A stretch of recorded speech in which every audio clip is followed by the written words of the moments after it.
Since Kylian Mbappé left Paris Saint-Germain a year ago, PSG have gone on to win the one title he never could bring home, the Champions League. And to twist the knife even deeper, they knocked out his new club, Real Madrid, en route to their Club World Cup glory. Ironically, at Madrid, Mbappé has been forced to play as a central striker, far from his favored position on the left wing. Yes, it's helped him rack up goals, but it's also slowed Madrid's attack, making him an easy target for criticism whenever the team struggles. Meanwhile, in Paris, another Frenchman made the same positional switch with far greater success. Ousmane Dembélé, also repurposed as a central forward, has flourished. He's helped PSG dominate everything in sight, playing with a fire and flair that Mbappé, strangely, now seems to lack. Dembélé didn't just achieve what Mbappé couldn't, he's come closer to the Ballon d'Or than the man who was once tipped to win it before turning 20. Before facing PSG, Mbappé posted a photo of himself in Paris Saint-Germain kit with a single word in the distance, GOAT. A rallying cry? Maybe. But to fans and pundits alike, it quickly felt more like a punchline, because when the lights were brightest, only one player truly looked world-class, and it wasn't Mbappé. Kylian Mbappé face-to-face with Paris Saint-Germain, the stage that made him a superstar, only to fade into the background like a forgotten understudy. PSG, once his kingdom, overwhelmed him, and the man who once symbolized the club's ambitions was left helpless as his old teammates dismantled him without mercy. Not a single shot on target, no pressing, no threat, no magic, just a ghost of the player who once terrorized Europe. Reports after the match didn't hold back. Dembélé outshined him completely. And perhaps the cruelest irony? Paris Saint-Germain had brought in Dembélé to replace the very void Mbappé left behind. Physically, he looked a shadow of himself. French media revealed he'd lost 6 kilograms due to a digestive illness in recent weeks, and it showed.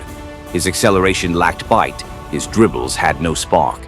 At one point, cameras caught him barely bothering to challenge a PSG defender. He just stood there, watching.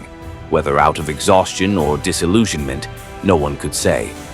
But for someone anointed as the next king of Madrid, it was a haunting image. And this wasn't just a bad day. It was a symbolic unraveling. Paris Saint-Germain, his former club, the one he left after months of drama and a frosty farewell, destroyed Real Madrid 4-0. Not just a win, a statement. They didn't just beat Mbappé. They buried him under the very thing people once claimed PSG couldn't have because of him: collective football. Throughout the match, his new teammates barely passed to him. It felt like Real Madrid still didn't fully understand him, or maybe, just maybe, they weren't ready to build a team around him in the way he's always expected. Meanwhile, PSG have become something Mbappé never managed to turn them into: a unified, unstoppable machine. No more playing for one man. Everyone knows their role now. And Luis Enrique? He doesn't need to talk much. His team speaks with the ball.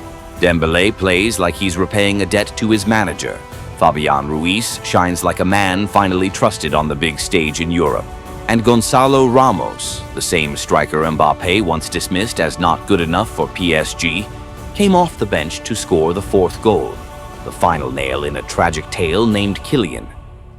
Because for years, people said PSG only lived through Mbappé. But now they've made one brutal statement. Without Mbappé, they're even scarier.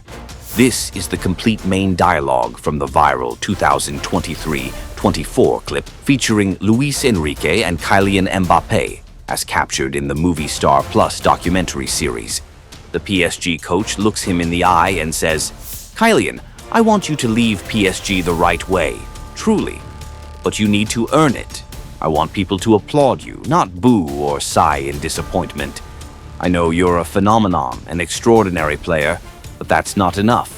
You know Michael Jordan? He didn't just score. He defended like a real bastard. And I want that from you. I don't need you to score every match, but when you can't, be the one who runs the most. Be the one who presses hardest. That's leadership. That's what lifts a team. Do it. Not for me, but for this team. For yourself. For how you want to be remembered." And Mbappé did score in that game, but he left that message behind in France. He chose Madrid instead, chose to keep living inside his own footballing ego. He walked away from a PSG reshaped by modern footballing ideals. He could have adapted, but he didn't want to, and in the end, individualism lost to unity. Even Lionel Messi, at 38 years old, was rated 7.6 in the match, threatening PSG's goal more than once. And yet, Real Madrid's supposed golden duo, Vinicius and Mbappé, were handed 6.7 and 6.8. Sure, you could argue that statistical ratings focus mostly on on-the-ball actions and less on off-ball movement. Fair enough, but that in itself reveals something deeper. With two of the world's most dangerous forwards on the pitch, why did Real Madrid look so starved of the ball? There's really no better word to describe Real Madrid's first half against PSG in the Club World Cup semi-final than this: a beating. An outright footballing torture. 77% possession to PSG, just 23% for Real Madrid. In those opening 45 minutes, the mighty club from Spain looked like a second-division team being dragged into a friendly with a European giant. PSG fired off 11 shots, created 4 big chances, while Real Madrid couldn't even muster a single meaningful attack. The gulf in class was jaw-dropping. In the first half alone, PSG completed nearly 4 times as many passes as Real Madrid and still managed to press relentlessly, suffocate the midfield, and rip open the flanks again and again through Dembélé and Désiré Doué. It was high-octane football at its finest. Luis Enrique's team hunted in packs, recovered possession like predators, and poured forward with purpose. Thibaut Courtois had to bail Real Madrid out 3 times in the first half alone. Meanwhile, Gianluigi Donnarumma could have brought a lawn chair. PSG weren't just good, they played like they had a score to settle. And with a 3-0 lead after just 24 minutes, this might go down as one of the most ruthless halves Real Madrid have ever endured in modern football. Maybe I'm going a little overboard, but honestly, watching Real Madrid crumble in those first 24 minutes, it felt eerily similar to how PSG dominated Inter Miami. And really, do we even need to talk about the second half? Sure, Real Madrid looked slightly better, but let's be honest. PSG reduced the pressure, having already taken off both Kvaratskhelia and Dembélé. Then came the image. Achraf Hakimi standing over Mbappé, pointing at the ground, perhaps trying to help his fallen former teammate back to his feet. A small moment, but symbolic of the day. Real Madrid, led by Mbappé, were thoroughly outclassed by PSG. Individual brilliance simply couldn't match collective power. After the match, Luis Enrique was asked to compare this team with the one that once revolved around Kylian Mbappé. He smiled and refused. "That's in the past," he said. "I'm not here to talk about the past. The only thing that matters is the present and the future." And after what we just witnessed, you can't argue with that. PSG have finally moved on. Mbappé, once a constant headline in Paris, questioned, idolized, criticized, has now become irrelevant. PSG fans, even those who once booed him, no longer bother. They may not love him, but they've stopped hating. Even club president Nasser Al-Khelaifi doesn't seem to care anymore. Because something has changed. For the first time, Paris Saint-Germain stand taller than Mbappé. And they did it without him. And maybe, just maybe, that's the sweetest revenge of all. Now, it's all crystal clear. Paris Saint-Germain don't need Mbappé to become a powerhouse. But Mbappé, he's struggling to find his place in a system that wasn't built around him. As football enters a new era, an era defined by tactical structure, collective unity, and shared sacrifice, brilliant individuals who fail to blend into the team will slowly be left behind. Once the shining center of attention in Paris, Mbappé now looks like a shadow of his former self, eclipsed by a PSG side that's grown up, grown cold, and grown ruthless. Luis Enrique once told him, "When you can't score, be the one who runs the most, presses the hardest." Today, Mbappé may be asking himself a painful question. Did I leave the right team at the wrong time? Because he walked away from a project built the right way, only to join a team where he himself might be the obstacle to something better. Xabi Alonso responded to the 4-0 defeat to PSG with a brief but meaningful reflection.